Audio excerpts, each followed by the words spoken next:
Matthew and oh, yeah, I'm just reminded that the recording's in progress. So great to see everybody. Some familiar faces, some not so. My name's Paul Walton. I'm the head of Environment and Rural Economy at the National Park Authority, and as Matthew says, I'm part of the New Forest Business Partnership. I'll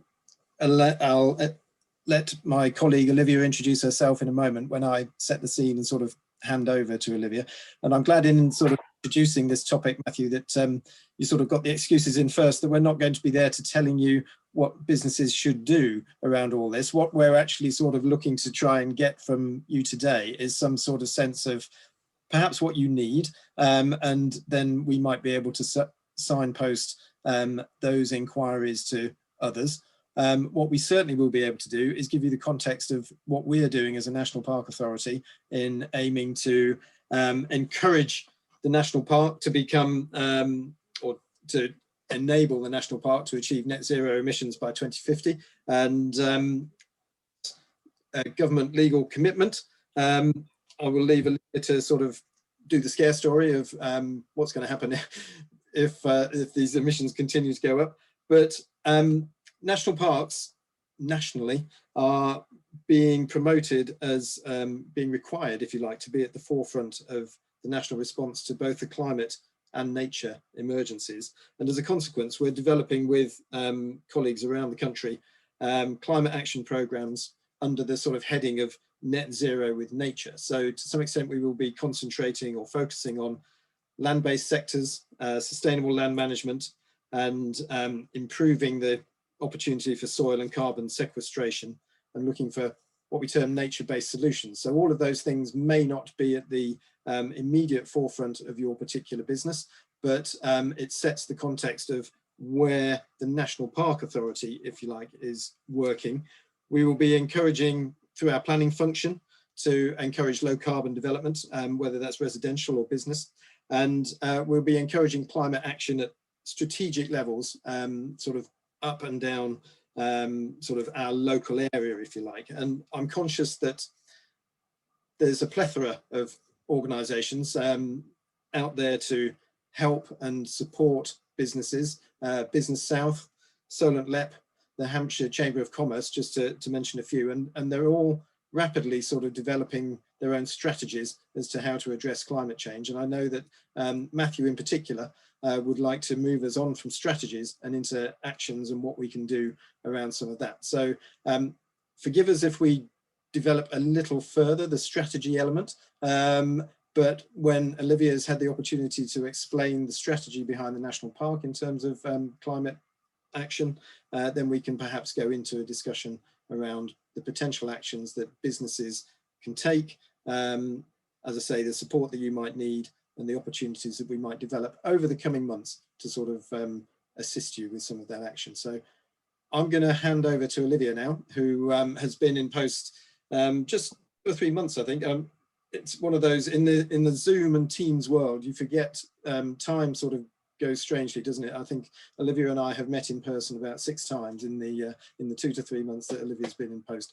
But Olivia is our Net Zero with Nature Programme Manager, and I'll hand over to her to explain that and to provide the presentation. Oh, great. Thanks very much, Paul. And well, hello, everyone. Nice to meet you. It's really nice to put some names and faces together, especially being new to the New Forest scene. So as Paul said, I'm the Net Zero with Nature Programme Manager at the National Park, and my role is to look at the potential of the National Park to sort of contribute to the UK net zero plans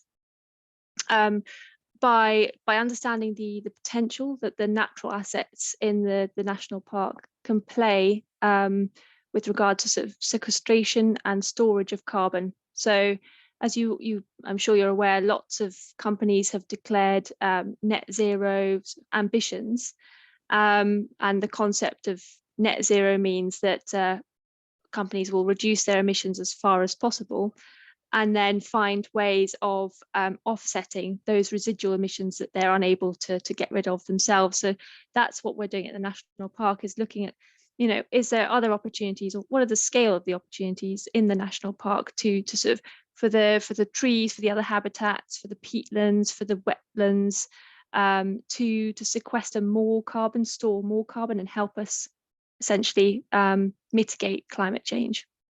But I'm conscious that Matthew is asked today to sort of ask us to sort of describe what the green recovery means to business. So my background is more in sort of carbon emission calculations, so that felt very relevant. So I'll kind of take you through some of the knowledge I have and my background via a presentation we've prepared. So bring this up. So hopefully you can see this and get a thumbs up from Matthew. Yep, great. Okay, now I just have to work out how to click forward. Great, yeah. Okay, so we've split the presentation into 4 sections. The first being alert businesses to the importance of resource use and your own carbon emissions impact when it comes to really understanding what the green recovery actually means on a practical basis for your business. The second part of the presentation will look at how businesses might adapt their ways of working to contribute to achieving net zero. So once you've calculated your carbon emissions, what are the sort of actions that you should take that will reduce those?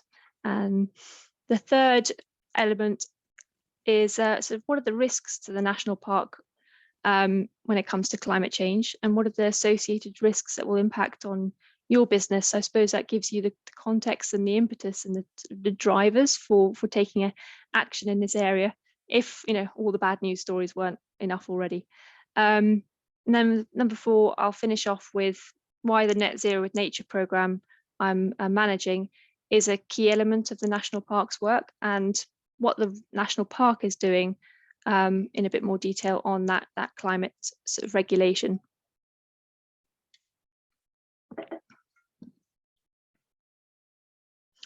So yes, so here's a picture of how you calculate your carbon emissions. Essentially, it's there's an organisation that has worked out a methodology for how organisations should what they should consider when thinking about their resource use and what actually counts as carbon emissions within an organisation. And this applies to all different types of organisation. Everyone on the call has different has different sort of impacts, and their businesses have different emphases. So one organisation might travel may be a really key part of their impact, whereas another one, it may be more sort of office based, in which case the fuel combustion might be the most important sort of aspect to look at. But this slide gives you a sense of what actually is included within a carbon emission or carbon footprint. So we'll start off with scope 1, as that's the sort of core what's called the sort of core areas to look at, and that really means anything that your business produces emission-wise on site, in situ. So company-owned vehicles or fuel combusted on your site. So that might be gas boilers, for example, in your offices or your home, as the case may be in the last year. Then sort of moving out to scope 2, that includes purchased electricity, given that the actual emissions from electricity aren't produced in your own home, they'll be produced in the generation of it. But there's the understanding that by using that electricity, businesses should account for that within their own kind of carbon impact, if you like. And then scope 3 is everything else. So this really covers all other emissions that you don't have perhaps necessarily direct control over, or you are solely responsible for the emissions produced. So I'll give waste as an example. You may be responsible for disposing of certain items at the end of their life, but you won't be responsible for the emissions that were generated through the production of those products. But there's the understanding that you should, by using that product, take a portion of that, of those emissions. So that gives you one example, and then obviously business travel is another example of a sort of scope 3 emission. And what this does, this graph, or this image does, is encapsulate where your impacts lie, and hopefully gives you a flavour of, one person mentioned, hopefully we can do more than just recycle some paper in the office. This should give you a sense of how to think about what your carbon impact is, and actually if you are going to start doing things differently post-COVID and be part of that green recovery, as they say, what does that involve you looking at?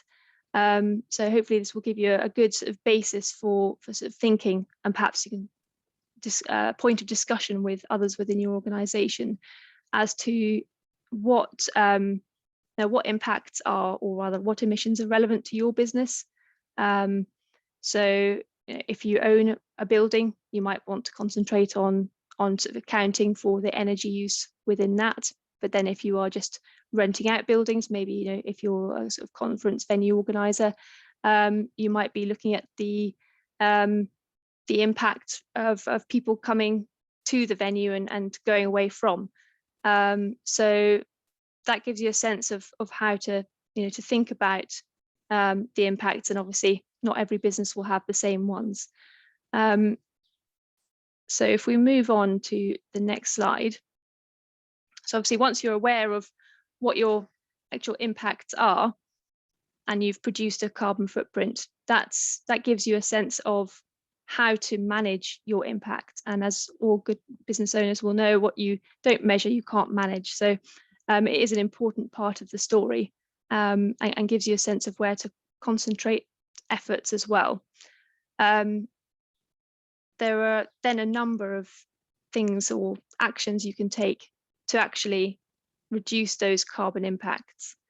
And I was thinking maybe as a good action for the partnership going forward is thinking collectively, how you can get support and expertise to help you enact some of these measures. And I'll go on to talk about some of the initiatives that the National Park have got going, which could help you implement some carbon reduction activities.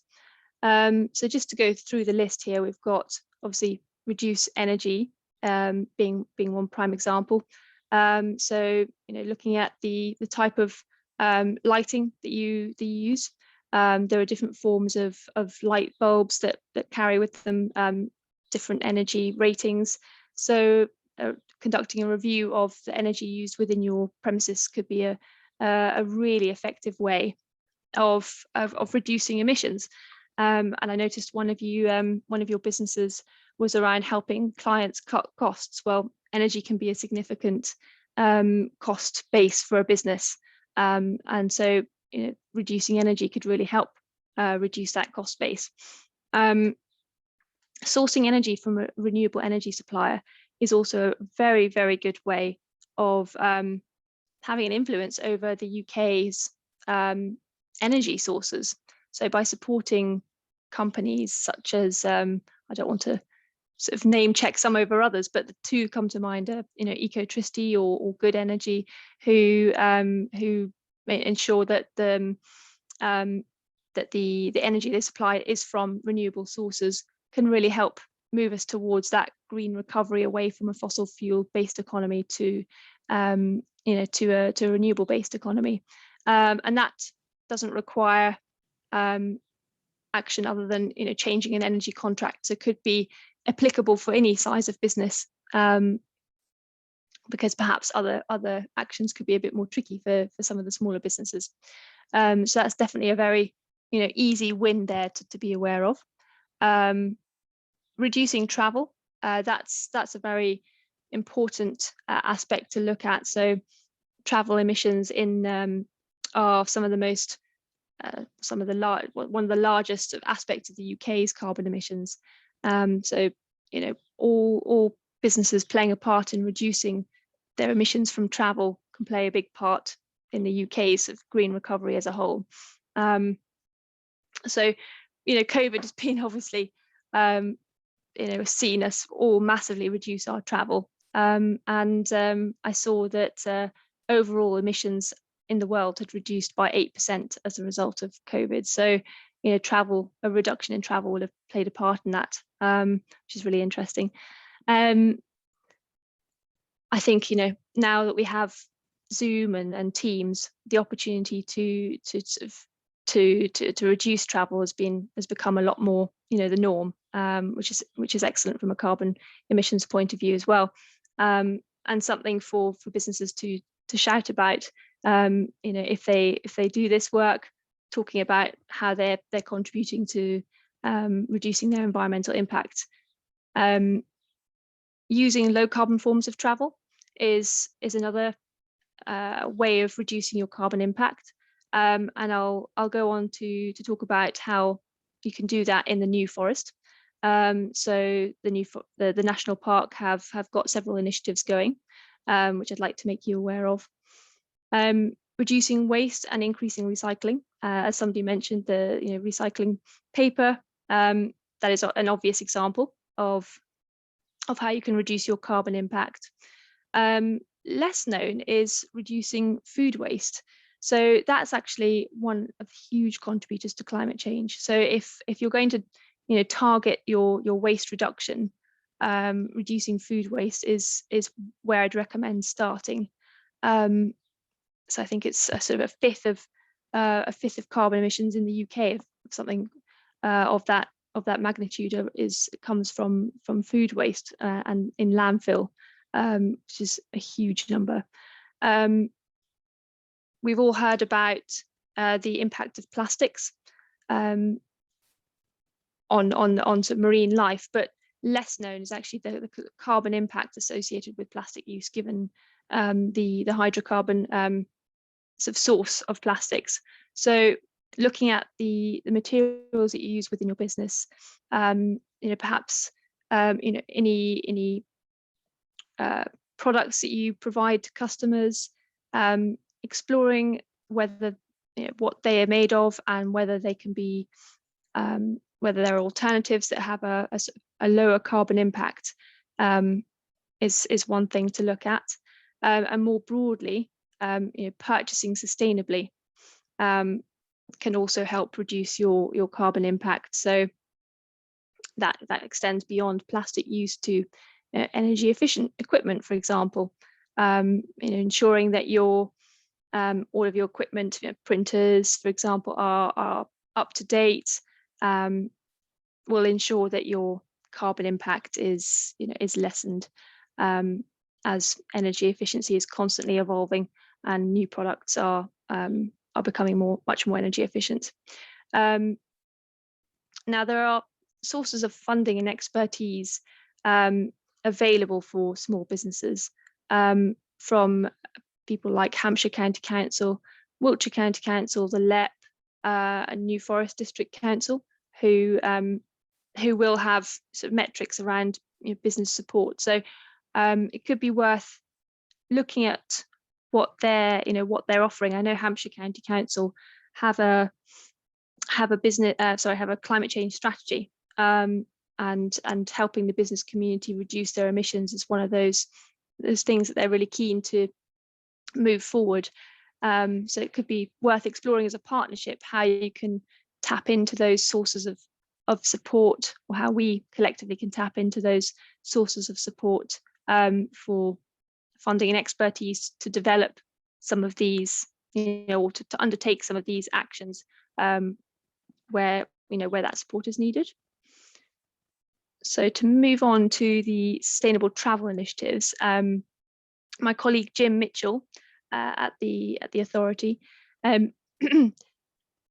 has several initiatives going. The first is the New Forest Tour, which is worth mentioning particularly for hotels who will be encouraging visitors to explore the national park and enjoy it. So the New Forest tour is beneficial as it saves private car miles. So that's really worth mentioning in terms of reducing our travel impact within the national park. Then there are also sustainable access opportunities via Pedal. So Pedal is a project that supports those who are less able to explore the forest to its full extent. They may be in a wheelchair. It helps bring them an experience in the forest by being supported, usually on a sort of tricycle. I think that the rangers offer that service, and that could be a way of people enjoying the forest in a really low carbon travel way. The national park has also developed an app which details the walking routes. So obviously walking is the lowest carbon form of travel we have, and that app obviously is really helpful for demonstrating how you can move across the forest, where the walks are. They're also linked up with other low carbon forms of travel, so allowing people to map their journey across the forest in a sustainable way. Where at the authority, we're also developing cycling tools to encourage people again to take up this low carbon form of travel, and essentially explore the forest out of a private car. I happened to come across the LEP support, and I just thought it was worth highlighting for those who weren't aware that they do have some support for SMEs. I noticed they're developing tools for businesses on decarbonisation. So that could be worth exploring as collectively as a partnership, how we can take advantage of those tools and what they look like to help move that conversation forward from the sort of frustration of the strategy sort of element to sort of actually planning out some of the practical actions that can be undertaken.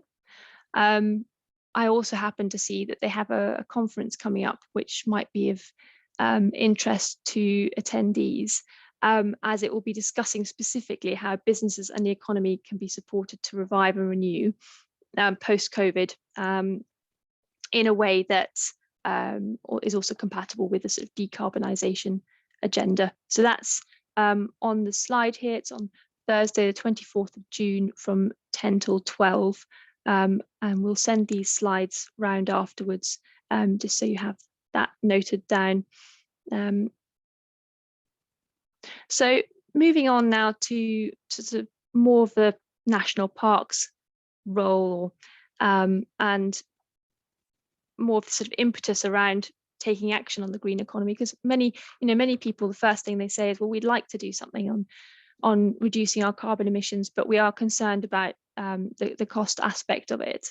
So I thought it was worth highlighting the sort of some of the alternative drivers for action, and talking a bit about what the risks the national park face from climate change and some of the associated sort of risks and costs that will impact on businesses, to sort of balance out the argument of the cost obviously of doing something, but there are also costs of doing nothing.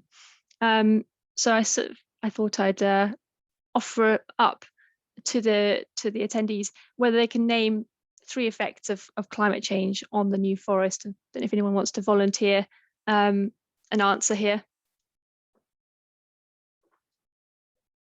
So Rob, I can see your hand raised, but I can't see everyone on the screen though. So yeah, just fire away if you have an answer. Well, we've got a lot of quite high water tables, and we've got valley mires and things like that. They're going to be massively affected by rising water levels and yeah, absolutely, rising water levels, yeah, definitely. Thank you. I would say change in vegetation based on the heat and mixture of floods versus heat. I think the land is changing quite dramatically year on year in terms of the types of crop that are growing. I mean, I don't know specifically which ones, but you definitely notice a change when you're driving through the forest. Yeah, so change in landscape as a result of changing, obviously, weather conditions. The catastrophic increase in fire risk. Yeah, as a result of increased sort of heat. Yes, so very, I think you've got them all. Just to summarize there, so yes, we're expecting hotter, drier summers, warmer, wetter winters, extreme weather events occurring more frequently, the increased risk of wildfires, that's especially relevant to us in the New Forest. Again, the sea level rise is very relevant to us, being on the coast. And specifically, the Met Office predicts a 1 metre rise for our area. So I looked at their national maps and got up the sort of difference between 0 metres and 1 metre. I thought it'd be really interesting to show you that. Hopefully you can see the difference that 1 metre, just 1 metre makes. I mean, you don't typically think 1 metre will make a difference, but all of the marsh area that's currently visible on the coast near Lymington is underwater at 1 metre. And quite interestingly, the area on the left of Southampton around Hythe is quite badly affected as well. So if anyone's more interested in exploring more, I've put a link there to the flood maps, and you can experiment with what the sort of impacts are. But yeah, I thought it'd be just interesting to show you there. So just to talk a little bit about what I think we're all aware of, the impacts of climate change on our local area, but what's less known is sometimes the actual impacts on business. The sort of impacts of longer, drier summers will put a strain on infrastructure, and our buildings aren't well equipped to deal with these new conditions. So that will, from the adaptation report recently done at the national level, has been shown that there's a lot of work that needs to be done in terms of future-proofing our buildings. Which obviously will have a cost implication for business owners who own their buildings, and also for businesses who are reliant on the infrastructure to get to and from meetings, which will hopefully become more relevant as we emerge from COVID. But that as that infrastructure sort of really suffers from our more extreme weather events and that sort of continued drought and more increased flooding, that will obviously have huge impacts on businesses' ability to deliver. So at the national, and to move it on to sort of more, what are we doing about it? That's why our sort of Net Zero with Nature programme is a key element of our partnership plan. So we're looking at maximising the potential of the national parks, sort of natural assets, to sequester and store that carbon, to reduce the impacts in our local area, and also help us adapt to the inevitable impacts of climate change. So actions like restoring wetlands will help us manage more frequent flood events. There's a report that came out recently that as a result of climate change and the sort of increased flooding, our sewage network is going to be even more under strain than it already is. And during flood events, the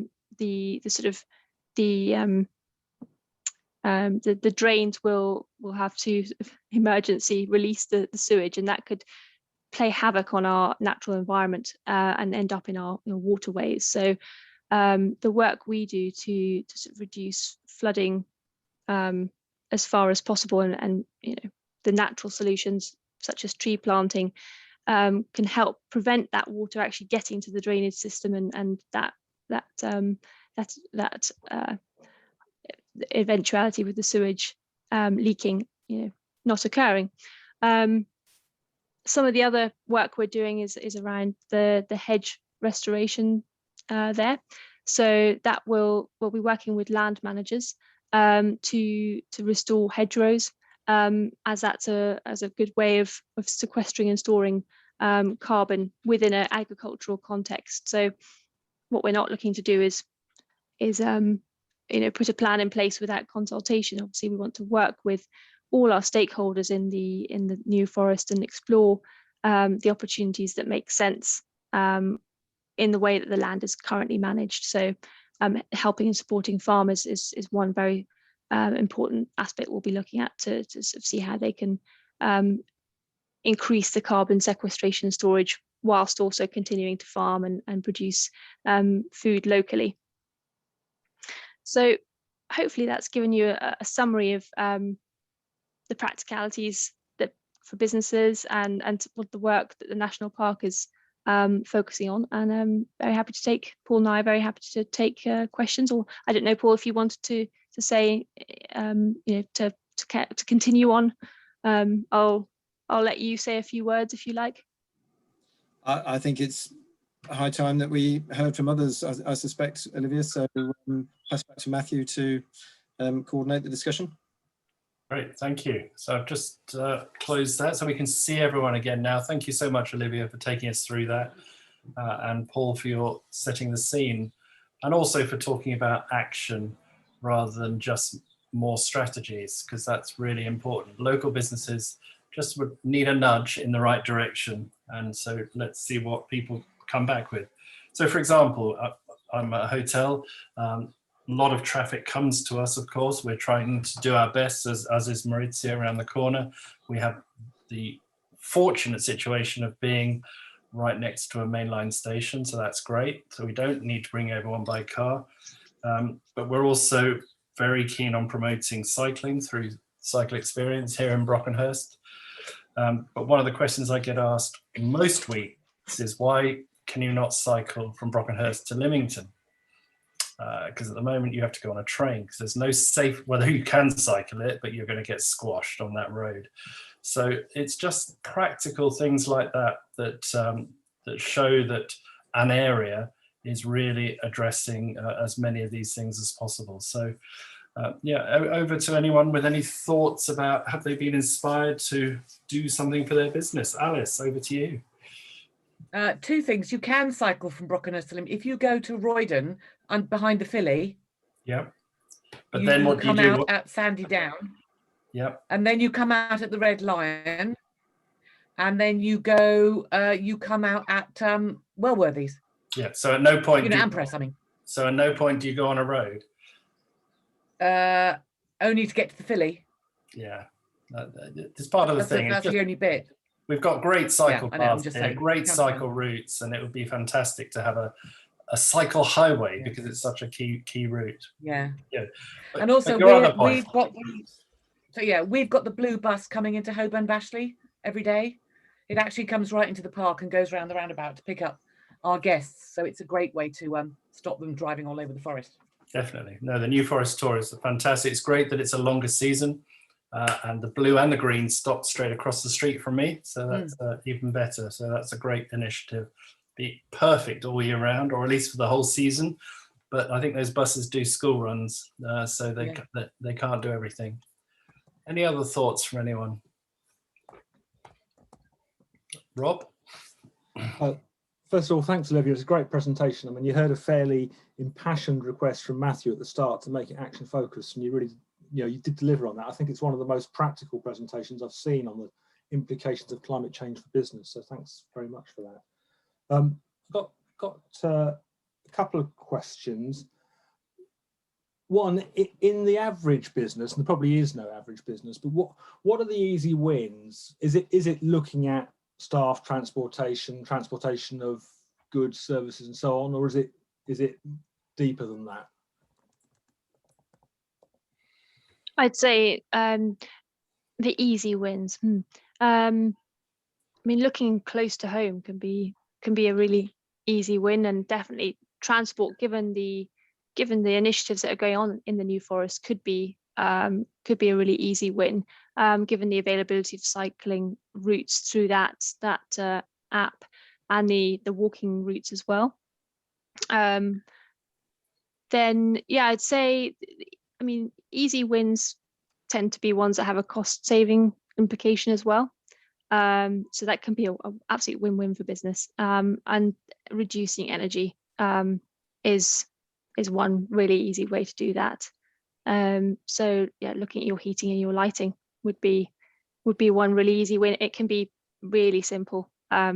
Anything like looking at your, like how hours that you're, I mean, assuming that everyone's working from home at the moment, looking at the hours that your boiler is on for, making sure that the timings are in line with when you need the heat.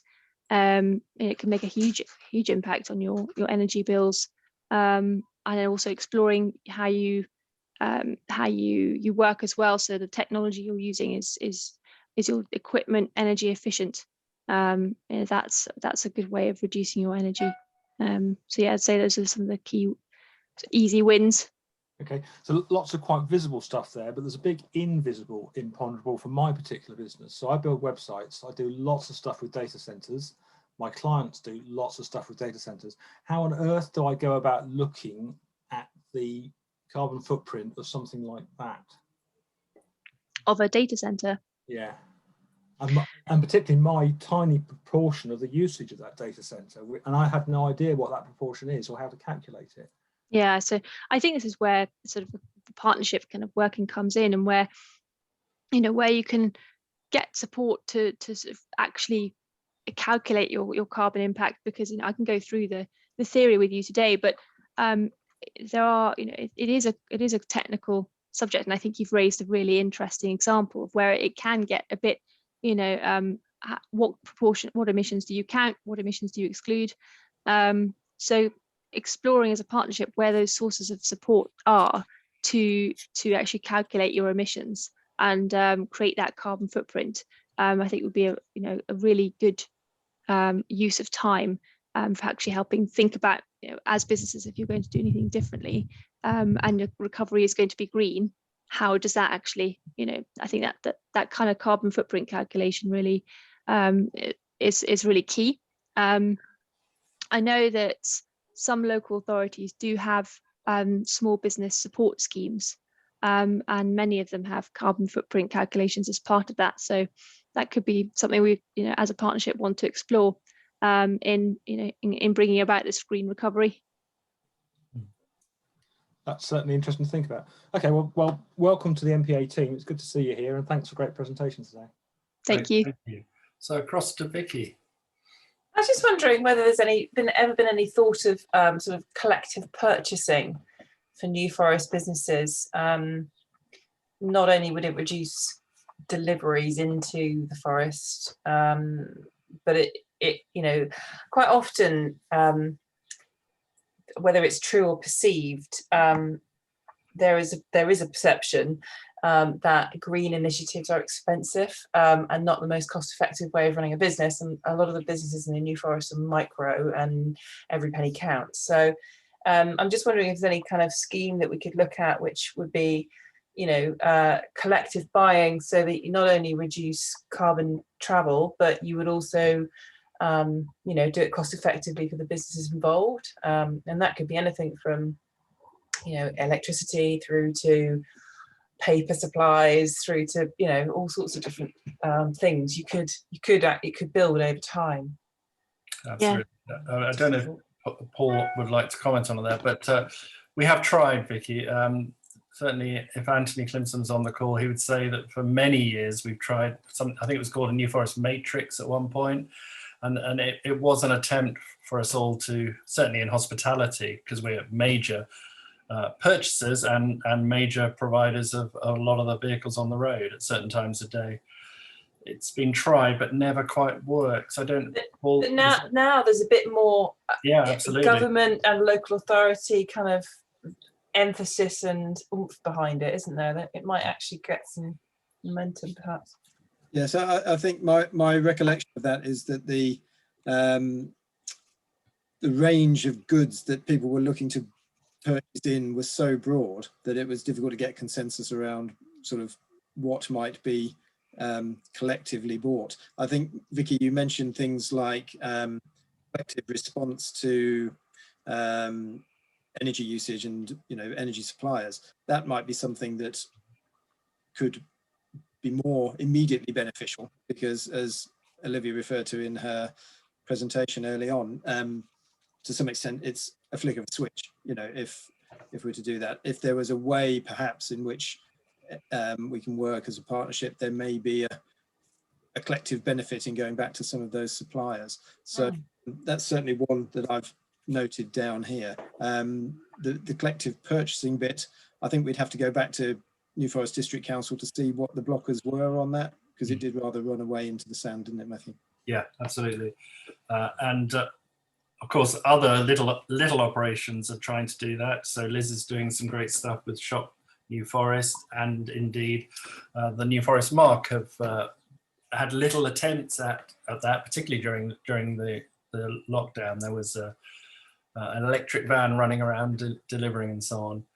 But we're coming slightly towards the end. I'm going to put Maurizio on the spot, sorry, but just tell us some of the great things that you do at your hotel, because you really have thought it through, and you're really getting there.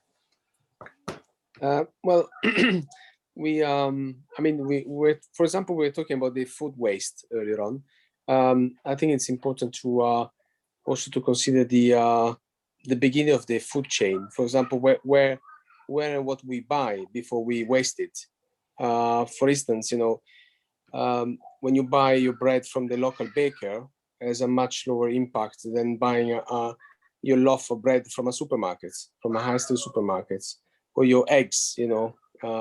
We buy, I would say, 80% of our food for our breakfast is coming from the New Forest. Some of them are part of the New Forest Mark. But it's obviously there's a cost implication. And I'll make an example of the toiletries, the shampoo, the shower gel and everything. We use New Forest Aromatics, which is Debbie who produced that in Brockenhurst. It's around 900 yards from the hotel. When we took over the hotel 2 years ago, the hotel was using Gilchrist Christian Soap, which is a pretty well-known brand, but produced in China.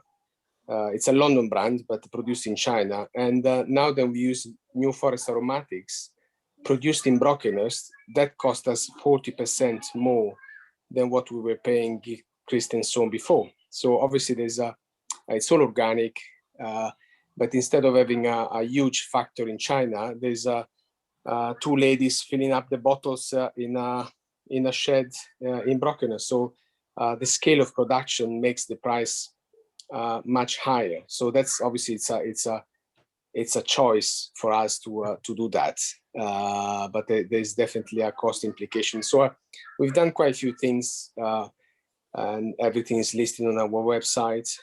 One thing I would like to mention that we tried to do on the last lockdown, but we're quite disappointed that we couldn't afford it, was to install. We got 2-3 pin points for electrical cars, but we wanted to install 3 7-kilowatt chargers. And the whole project was quite affordable. The only thing will stop us is that we needed an extra point for the electricity, and Southern Electricity, who has the monopoly in the New Forest, quoted us 5K just to bring the 3 phases cable to our car park. 5K, so that made the whole project unfeasible. So maybe, I don't know if the New Forest Park Authority or the council can help to have companies like Southern Electricity, who have the monopoly, to be a bit more, helping and a bit more open-minded to this kind of projects. Otherwise, businesses like ours will never be able to achieve that. Yeah. So there's quite a few things that we can do in practice to improve the situation. Absolutely, thank you. And we'll just come to Vicky before we conclude. But you're right, Maurizio. There are things that you're already doing, which are great, and there are things you'd love to do. And although the irony for us of a 400-year-old cottage having all the electric cars out the front. We just can't afford to do it, and we need to work together on that. So thank you. Vicky. I was just going to ask whether there's any research or any research that could be done to help businesses understand, like Maurizio's business, it helps augment the tourist experience. Coming to a local hotel with local product, and it's part of the marketing appeal, if you like, and the actual appeal once you use it. So I'm wondering if there's anything that could be done to do a quick study on how these type of initiatives really do help to make your tourist attraction, your hotel, your product more attractive. And if there was a groundswell within, I mean, we spoke about this a couple of years ago, Matthew, at your place, actually, with the I can't remember which one it was, one of the business meetings, about trying to get the brand New Forest product and produce better known. And if one way that we can start to do that is to use it ourselves as businesses. I wonder if there's any kind of study that could be done to help convince businesses that even though that it may be a bit more expensive, you'll get the return on increased customer satisfaction and experience. Great, thanks a lot, Vicky. And I'm afraid it's going to have to be a rhetorical question, but as you have all the NFBP directors here, I'm sure we're not going to leave it unanswered. So definitely, let's come back to that. So time's up, I'm afraid. 5 o'clock. Olivia, thank you so much indeed. And Paul as well. This isn't the end of a conversation by any means. And every now and then, if you can drop in on this wonderful little group and just sort of keep nudging us in the right direction. And as Olivia, as you get more and more familiar with the New Forest, just you'll spot things that you'll want to share with local businesses. So please do let us know. So we are done for today, but that means we can look forward to the next thing. Sadly, cybersecurity is still a massive issue. It's the one event we run which affects every single one of you, because while you've been on this call, someone's been trying to hack into you. Yet again, I've got an event on and only 2 people have booked for it. And I've got a world-leading expert speaking. So sadly, I've got to cancel it again, but and I'm not going to keep repeating that experience. I used to be a school teacher. I'm not telling you off. I'm just saying, for me, it's enormously frustrating that the one thing that affects everyone, we can never get anyone to book on. So, so that won't be happening on Friday, because I'm not going to embarrass the Cybersecurity Centre with 2 people, and one of those is the speaker, and one of those is the host. So that's not going to happen. But the next one, next week, Jane will be here. Top tips on email marketing. So Jane, thank you very much for offering that. You send out a fabulous weekly email, and we look forward to hearing all about how you put that together. And then the following week's the summer gathering. I'm working with Balmalorn so that we make this happen, because I know the restrictions have been slightly limited, but it's not going to rain. It's going to be lovely. We'll be outside, and I'm sure it'll be a fantastic experience. 1 minute over, sorry about that, but it was definitely a very valuable conversation today, and we will see you all again soon. Thank you very much. Thank you, Matthew. Thanks, Olivia. Thanks, Paul. Thanks, everyone. Bye-bye. Bye-bye.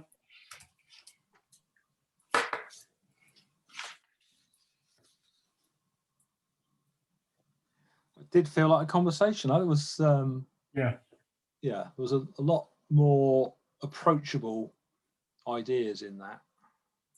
Yeah, and hopefully they feel that as well. That it must be hard. I don't know. Olivia's very, very keen and sort of connected with everything that